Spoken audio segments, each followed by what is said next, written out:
Hi guys, welcome to Mystic Movies. അപ്പൊ ഇന്ന് പതിവിലും വിപരീതമായി എന്ന് ഞാൻ മലയാളം മൂവീസ് ആണല്ലോ സ്റ്റോറി പറയുന്നത്. അപ്പൊ ഇന്ന് ഞാൻ വ്യത്യസ്തമായിട്ട് ഒരു തമിഴ് മൂവിന്റെ സ്റ്റോറിയാണ് പറയാൻ പോകുന്നത്. ലേറ്റസ്റ്റ് എന്ന് പറയാൻ പറ്റില്ല, കുറേ മാസമല്ല, ഒരു മാസമൊക്കെ ആയി കാണും. നിലാവുക്ക് എന്നിൽ എന്നടി കുടും എന്ന മൂവി റിലീസായിട്ടൊക്കെ. അപ്പൊ ഞാൻ ഇപ്പോഴാണ് ആ മൂവി OTT-യിലാണ് ഞാൻ കണ്ടത്. അതുകൊണ്ടാണ് ഞാൻ ഇപ്പോൾ അതിന്റെ സ്റ്റോറി ഇടുന്നത്. ഭയങ്കര ഇഷ്ടപ്പെട്ടു. കിട്ടിക്കൻ മൂവിയാണ്, നല്ല റൊമാൻറ്റിക്, എന്തൊക്കെ പറയാം, എന്തൊക്കെ ഇമോഷൻസ് ഉണ്ട് അതെല്ലാം ഉള്ളൊരു മൂവിയാണ്. ഭയങ്കര ഇഷ്ടപ്പെട്ട മൂവിയാണ്. അപ്പം അതിന്റെ ചെറിയൊരു സ്റ്റോറിയും എനിക്ക് എന്തുകൊണ്ട് ഇഷ്ടപ്പെട്ടു എന്നുള്ള കാര്യം കൂടെയാണ് ഞാൻ ഈ വീഡിയോ ഉൾപ്പെടുത്തുന്നത്. അപ്പോൾ ഈ ചിത്രത്തിൽ അഭിനയിച്ചേക്കുന്നത് നമ്മുടെ മലയാളിക്ക് പ്രിയപ്പെട്ട മാത്യു തോമസ്, പിന്നെ അതിന്റെ മെയിൻ ഹീറോ ആയിട്ട് വരുന്നത് പവീഷ് നാരായണാണ്. പിന്നെ അനിക സുരേന്ദ്രനുണ്ട്, പ്രിയ പ്രകാശ് വാര്യരുണ്ട്, ശരത് കുമാർ ഉണ്ട്. അങ്ങനെ ഒരുപാട് ക്യാരക്ടേഴ്സ് ഒക്കെ ഈ ചിത്രത്തിലുണ്ട്. ഈ ചിത്രത്തിലെ മെയിൻ ക്യാരക്ടേഴ്സ് ആയിട്ട് വരുന്നത് പ്രഭു എന്ന ക്യാരക്ടർ അവതരിപ്പിക്കുന്നത് പ്രഭു ദേവാചന്ദ്രൻ എന്ന ക്യാരക്ടർ അവതരിപ്പിക്കുന്നത് പവീഷ് നാരായണാണ്. രാജേഷ് എന്ന പ്രഭുവിന്റെ ഫ്രണ്ടിന്റെ ക്യാരക്ടർ അവതരിപ്പിക്കുന്നതാണ് മാത്യു തോമസ്. പിന്നെ നില എന്ന ക്യാരക്ടർ അവതരിപ്പിക്കുന്നത്, അതായത് പ്രഭുവിന്റെ എക്സ് ഗേൾ ഫ്രണ്ട് ആയിട്ട് വരുന്ന നില എന്ന ക്യാരക്ടർ അവതരിപ്പിക്കുന്നത് അനിക സുരേന്ദ്രനാണ്. പിന്നെ പ്രീതി, പ്രഭുവിന്റെ ചൈൽഡ്ഹുഡ് ഫ്രണ്ടും ഫിയാൻസെ, കല്യാണം കഴിക്കാൻ പോകുന്ന ആളായിട്ട് വരുന്നത് പ്രിയ പ്രകാശ് വാര്യറാണ് പ്രീതി. പിന്നെ ശരത് കുമാറാണ് നിലയുടെ അച്ഛനായിട്ട് അവതരിപ്പിക്കുന്നത്. പിന്നെന്താ, റാബിയ ഖത്തൂൺ എന്ന ആളാണ് ശ്രിയ ആയിട്ട് വരുന്നത്, അതായത് രാജേഷിന് ഒരു ലവ് തോന്നുന്ന ആള് രാജേഷ്. പിന്നെ അഞ്ജലി ആയിട്ട് വരുന്നത് രമ്യ രംഗനാഥനാണ്, ഒരു വെഡിങ് പ്ലാനർ ആയിട്ട് വരുന്നത്. പിന്നെ വെങ്കടേഷ് മേനോൻ രവി, അതായത് ശ്രേയയുടെ ബോയ് ഫ്രണ്ട് ആയിട്ടും പ്രഭുവിന്റെ കൂട്ടുകാരനായിട്ടും വരുന്നത് രവിയാണ്. അപ്പൊ ഇത്രയൊക്കെയാണ് മെയിൻ ആയിട്ടുള്ള ക്യാരക്ടേഴ്സ്. ഞാൻ ഈ ക്യാരക്ടേഴ്സ് പറഞ്ഞതിന് കാരണം ഇനി ഞങ്ങൾക്ക് സ്റ്റോറി പറയുമ്പോൾ നിങ്ങൾക്ക് എല്ലാവർക്കും ഒരു കൺഫ്യൂഷൻ ആവാതിരിക്കാൻ വേണ്ടിയിട്ടാണ് ഞാൻ മെയിനായിട്ടും ഈ ക്യാരക്ടേഴ്സ് ഇപ്പൊ തന്നെ പറഞ്ഞത്. ഓക്കെ, അപ്പൊ ഇത്രയേ ഉള്ളൂ. നമുക്ക് നേരെ സ്റ്റോറിയിലോട്ട് പോവാം. ഈ മൂവിയിൽ ഒരു യൂഷ്വൽ ലവ് സ്റ്റോറിയാണ്, സാധാരണ നമ്മൾ കാണാൻ പോകുന്ന ലവ് സ്റ്റോറി തന്നെയാണ്. ഒരുപാട് ആക്ടേഴ്സ് അഭിനയിക്കുന്നുണ്ട്. ധനുഷ് സാറാണ് ഈ ചിത്രം ഡയറക്റ്റ് ചെയ്തേക്കുന്നത്. അപ്പൊ ഒരു കോമഡി റൊമാൻറ്റിക് മൂവിയുടെ ജനറൽ വരുന്ന ഒരു ടൈപ്പ് മൂവിയാണ്. അപ്പോ എന്താ, നേരെ നമുക്ക് കഥയിലോട്ട് പോയാലോ. ഈ ചിത്രത്തിന്റെ മെയിൻ ഹീറോയുടെ പേര് പ്രഭു എന്നാണ്. അപ്പൊ ഈ പ്രഭു എന്ന് പറയുന്ന ഒരു പാഷനേറ്റ് ആയിട്ടുള്ള ഒരു ഷെഫാണ്. അയാളുടെ 20 വയസ്സിലൊക്കെ തന്നെ നല്ലൊരു ഷെഫ് ആയിട്ടുണ്ട്. അപ്പൊ അയാള് ഒരു ബ്രേക്കപ്പിൽ നിന്ന് അതിൽ നിന്നൊക്കെ ഒന്ന് ഓവർകം ചെയ്ത് വരുന്ന ആ ടൈമാണ്. അയാളുടെ എക്സ് ഗേൾ ഫ്രണ്ട് ആണ് നില എന്ന ക്യാരക്ടറാണ് അനിക സുരേന്ദ്രൻ അവതരിപ്പിക്കുന്നത് കേട്ടോ. അപ്പം ഈ ഒരു ഇമോഷണൽ അവസ്ഥയില് ഇയാളുടെ പാരന്റ്സ് മാരേജ് അറേഞ്ച് ചെയ്യുന്നു ഇയാൾക്ക് വേണ്ടി. അപ്പോഴാണ് ഇയാളുടെ ഒരു ചൈൽഡ്ഹുഡ് ഫ്രണ്ട് ആയിട്ടുള്ള പ്രീതിയെ പരിചയപ്പെടുന്നത്. പ്രീതിയായിട്ട് വരുന്നതാണ് പ്രിയ പ്രകാശ് വാര്യർ. ഈ ഒരു മീറ്റിംഗിൽ വെച്ച് പ്രഭു പ്രീതിയോട് തന്റെ പാസ്റ്റ് ലവ് സ്റ്റോറി, നിലയുമായിട്ടുള്ള ലവ് സ്റ്റോറി ഷെയർ ചെയ്യുന്നു.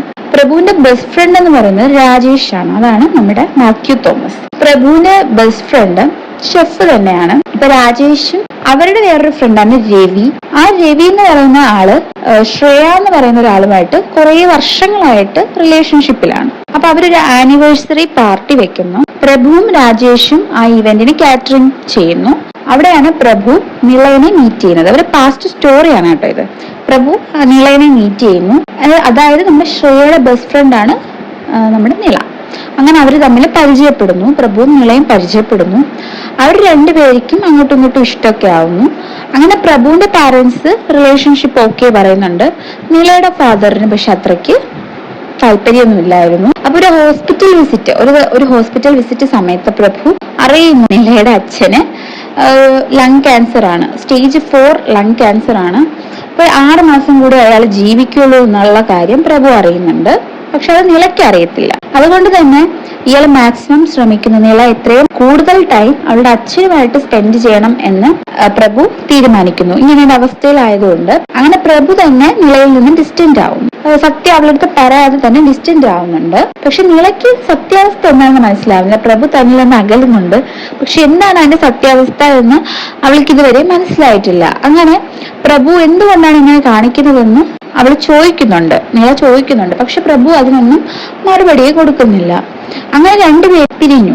നിലയുടെ അച്ഛന്റെ മരണത്തിന് മുമ്പ് തന്നെ നിലയുടെ അച്ഛൻ ഒരു മാരേജ് അവൾക്ക് വേണ്ടി ഫിക്സ് ചെയ്തിട്ടുണ്ടായിരുന്നു. അതായിരുന്നു അവളുടെ അച്ഛന് ഇഷ്ടപ്പെട്ട മാരേജ്. അപ്പൊ ഗ്രൂമായിട്ട് വരുന്നത് അരവിന്ദാണ്. അയാൾക്ക് മാരേജ് അത്ര ഇഷ്ടമില്ല എന്ന് വെച്ചാൽ നിളയായിട്ടുള്ള മാരേജ് അത്ര താല്പര്യമില്ല. പക്ഷെ നിളയെ കണ്ടതിന് ശേഷം ഭയങ്കരമായിട്ട് അങ്ങ് നിളയെ ഇഷ്ടപ്പെട്ടു. ഇപ്പൊ പ്രസന്റ് കാലഘട്ടമാണ്. പ്രസന്റ് സമയത്ത് പ്രഭു ഒരു വെഡിങ് ഇൻവിറ്റേഷൻ നിളയിൽ നിന്ന് കിട്ടുന്നുണ്ട്. നിള വെഡിങ് ഇൻവൈറ്റ് ചെയ്തിട്ടുണ്ട്. അങ്ങനെ പ്രീതി പറയുന്നു, നിങ്ങൾ എന്തായാലും ഈ വെഡിങ്ങിന് പോകണം. വെഡിങ് ഗോവയിൽ വെച്ചിട്ടാണ്. അപ്പൊ എന്തായാലും പ്രഭു ഇതിന് പോകണം, ടെൻഷൻ ഒന്നും വേണ്ട, പ്രഭു പോകണം എന്ന് പറഞ്ഞു. അപ്പൊ പ്രഭു ഓക്കെ എന്ന് പറഞ്ഞു, പോവാന്ന് പറഞ്ഞു. അങ്ങനെ ഗോവയിൽ എത്തുന്നു. പ്രഭുവും രാജേഷുമാണ് പോകുന്നത്. പ്രഭുവും രാജേഷും നിളയുടെ വെഡിങ്ങിന് പങ്കെടുക്കുന്നുണ്ട്.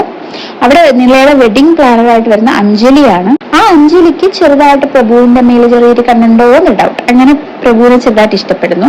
മനസ്സിലാക്കിയത് രാജേഷിന് ശ്രേയയുടെ അടുത്ത് എന്തോ ഒരു ഫീലിങ്സ് ഉണ്ടായിരുന്നു. രാജേഷിന് ശ്രേയയുടെ അടുത്ത് ഫീലിങ്സ് ഉണ്ടായിരുന്നു. പക്ഷെ അത് രാജേഷ് ഒരിക്കലും പുറത്ത് പറഞ്ഞിട്ടില്ല. കാരണം ശ്രേയും രവിയും ആണല്ലോ റിലേഷൻഷിപ്പിൽ പോകുന്നത്. അതുകൊണ്ട് തന്നെ രാജേഷ് അത് ശ്രേയയുടെ അടുത്ത് പറഞ്ഞിട്ടില്ല. അങ്ങനെ സ്റ്റോറി പോകുന്ന സമയത്ത് അഞ്ജലിക്ക് മനസ്സിലാവുന്നു പ്രഭു എന്തുകൊണ്ടാണ് നിളയിൽ നിന്ന് ഡിസ്റ്റൻസ് ആവുന്നതെന്നും. ആ സത്യം നിളയോടും ശ്രേയയുടെ അടുത്തും അഞ്ജലി സത്യസന്ധമായിട്ട് ആ കാര്യങ്ങളെല്ലാം പറയുന്നു. ശ്രീയ പെട്ടെന്ന് ഭയങ്കരമായിട്ട് ഫീലായി. ശ്രീയ പെട്ടെന്ന് ഞെട്ടുന്ന ഒരു കാര്യം എന്ന് പറഞ്ഞാൽ, അയാൾ അങ്ങ് മരിക്കുന്ന ആ ഒരു സിറ്റുവേഷൻ എത്തിയപ്പോ അയാൾ പറഞ്ഞിട്ടുണ്ടായിരുന്നു നിളയുടെ ഫ്യൂച്ചർ ഹസ്ബൻഡ് പ്രഭു ആയിരിക്കണമെന്ന് പറഞ്ഞിട്ടുണ്ടായിരുന്നു. അത് കേട്ടപ്പോൾ ശ്രേയക്ക് ഭയങ്കരമായിട്ട് ഫീലിംഗ് ആയി. അങ്ങനെ ഇത് കേട്ടതിന് ശേഷം നിള കല്യാണത്തിൽ നിന്ന് പിന്മാറാൻ തീരുമാനിച്ചു. കാരണം അച്ഛന്റെ ഇഷ്ടം പ്രഭുവാണ് ഹസ്ബൻഡ് ആവണം എന്നാണ്. അപ്പൊ എന്തായാലും ഇനി കല്യാണത്തില് താല്പര്യമില്ല എന്ന് നിള പറയുന്നു.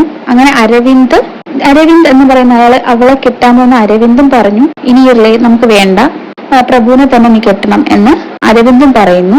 അവര് ഗുഡ് ഫ്രണ്ട്സ് ആയിട്ടിരിക്കാം എന്നും പറഞ്ഞു. അപ്പൊ നിളയുടെ ഫീലിങ്സ് ഒന്നും മനസ്സിലാക്കാതെ പ്രഭു ഉടനെ തന്നെ ഗോവയിൽ നിന്ന് പുറപ്പെട്ട് പ്രീതിയുമായിട്ട് കല്യാണം ഉറപ്പിക്കുന്നു. അങ്ങനെ ഫിലിമിന്റെ അവസാനം പ്രഭുവും പ്രീതിയുമാണ് ഒരു ഡെസ്റ്റിനേഷൻ വെഡിങ്ങിൽ എത്തുന്നത്. ആ ഡെസ്റ്റിനേഷൻ വെഡിങ് നടത്തുന്നത് രവിയും ശ്രേയയും രാജേഷും ചേർന്നിട്ടാണ്. പിന്നീട് നിള, അരവിന്ദും അഞ്ജലിയും ഒക്കെ വരുന്നുണ്ട്. അപ്പൊ അവർക്കൊക്കെ ഒരു വികാരപരമായ നിമിഷത്തിലൂടെയാണ് ആ ലാസ്റ്റ് മൊമെന്റ്സ് ഒക്കെ കടന്നു പോകുന്നത്.